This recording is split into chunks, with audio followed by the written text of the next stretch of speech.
E Dave, eu acho que é muito. Acho que a grande pergunta do cristão é como saber se é a voz de Deus que tá falando, né? Eu acho que é uma das grandes perguntas que eu.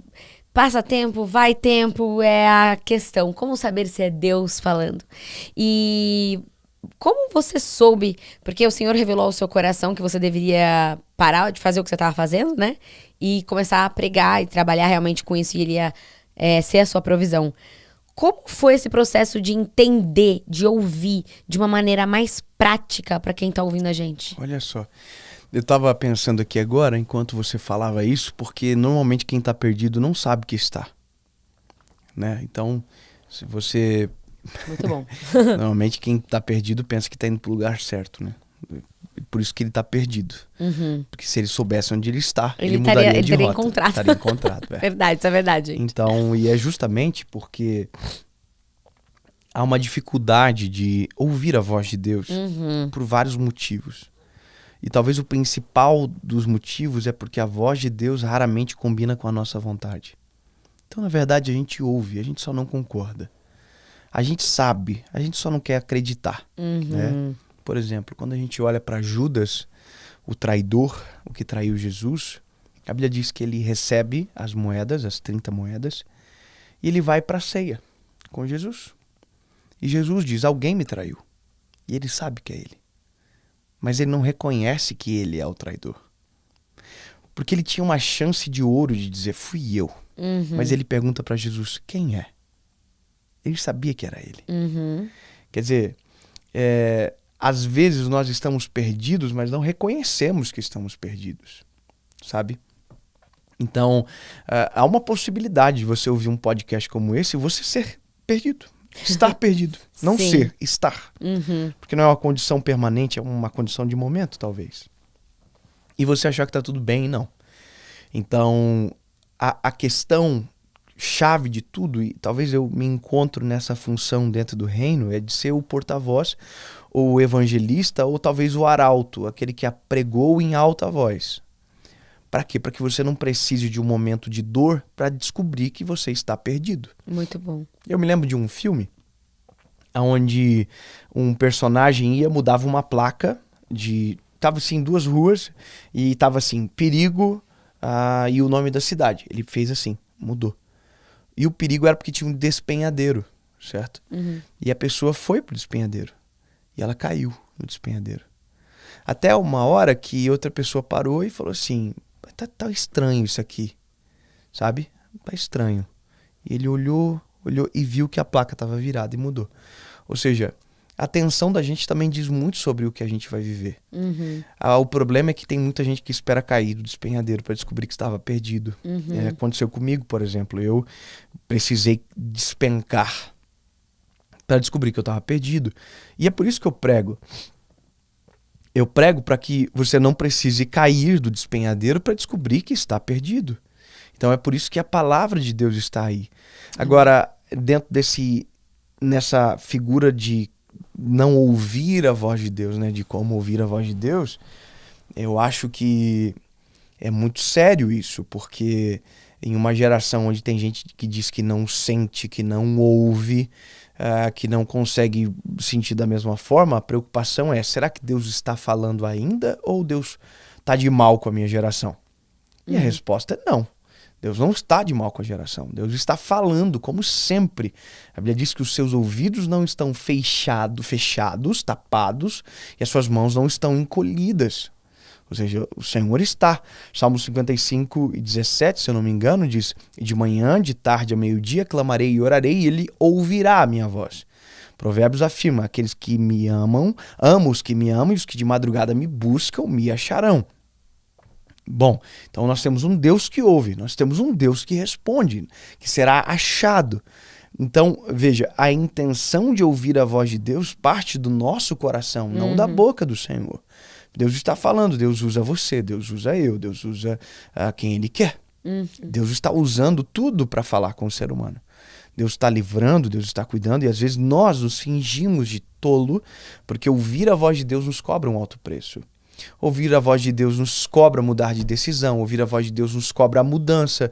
Então, peraí. Eu sei que eu tenho que mudar. Então, talvez seja essa uma voz de Deus para você. Você tem que mudar, meu lindo. Eu prego o evangelho. O evangelho, ele é puro e ele é completo. Ele fala de uma boa nova que me alivia, que conforta o meu coração, mas ele também diz de uma renúncia, de um arrependimento e de um seguir a Jesus. Certo? Então, peraí. Você escolhe o que você vai ouvir, tudo bem. Se você quiser viver on demand com o Senhor Jesus, o problema é seu. Mas a Bíblia diz que o mesmo Deus que é refúgio, ele é uma casa permanente. E se você for olhar de uma maneira mais profunda, quando você chega em Apocalipse, você vai entender que, na verdade, a casa é você. Jesus diz, eu estou à porta e bato, aquele que ouvir a minha voz e abrir a porta, eu entrarei e farei morada. Ele está dizendo, você pode ser a minha casa permanente. Amém. Então, ou você vira um Airbnb, onde o Senhor se aloja por um pouco de tempo, e aí quando você quer, você expulsa ele, ou você vira uma casa permanente dele. Só que para você viver uma casa permanente, algumas mudanças terão que ser feitas. E eu quero dizer que não é nem você que vai mudar, é ele de dentro para fora tirando o lixo. É isso mesmo. Sabe? Então é uma disposição. Então, peraí, Deus sempre está falando, mas é que a gente não quer mudar. A gente quer viver a mesma prática, a gente quer viver a mesma vida, a gente quer ser a mesma pessoa, a gente quer continuar transando com a namorada, a gente quer continuar falando mal do irmão, a gente quer continuar com o mesmo coração invejoso.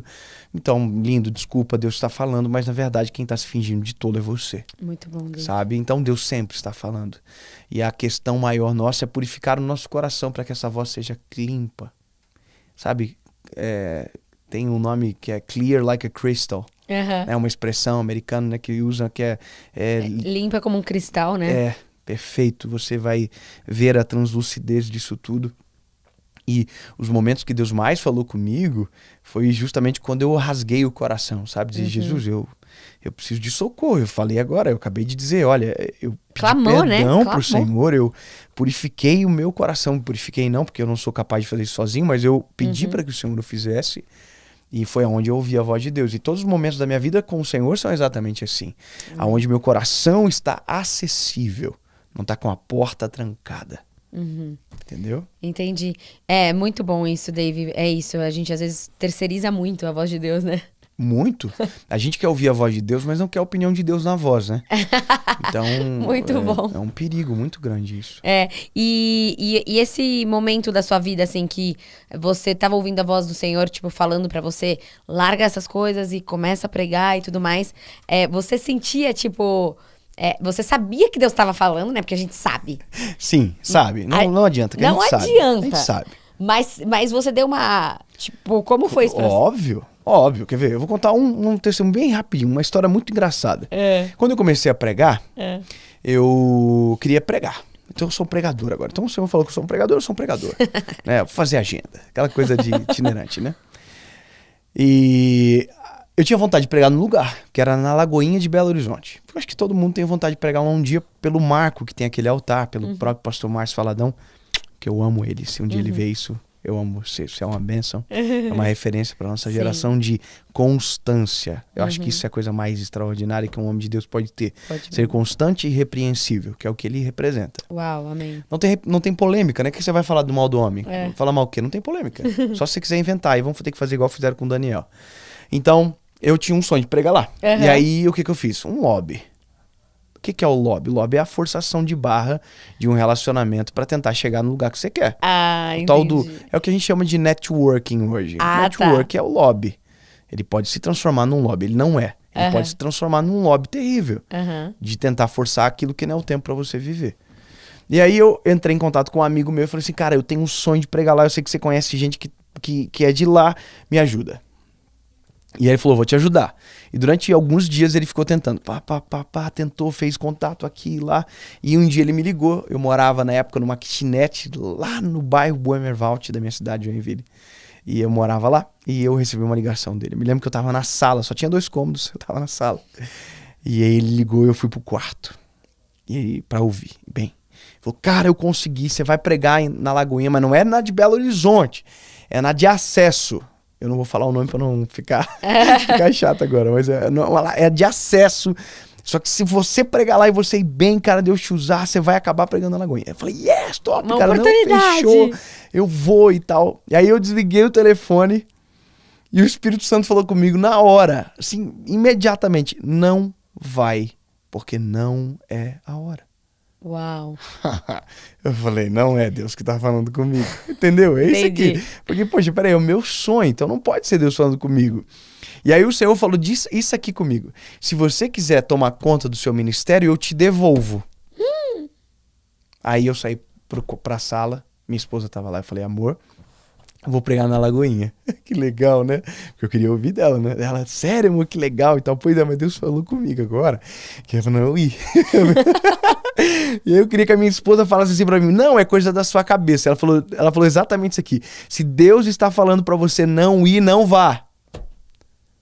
Aí eu falei, puxa vida. Ela só confirmou aquilo que você já sabia, mas você não tava querendo ouvir. Aí eu, com o coração revoltado, liguei pro meu amigo e falei, cara, Deus falou comigo pra eu não ir. Ele falou, rapaz, tu é maluco?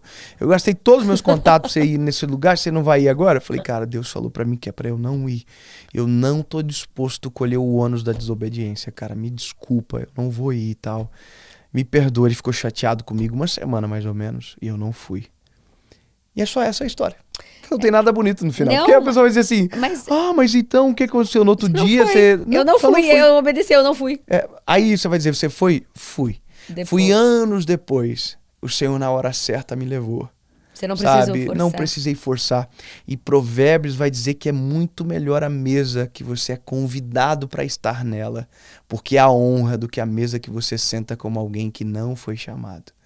Ou seja, eu iria viver um processo fora da hora, não seria honrado da mesma maneira. Deus não me daria a palavra provavelmente que eu precisaria para aquele momento, porque não era a hora.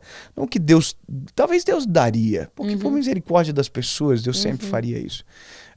Mas eu não viveria a mesma experiência, eu atropelaria.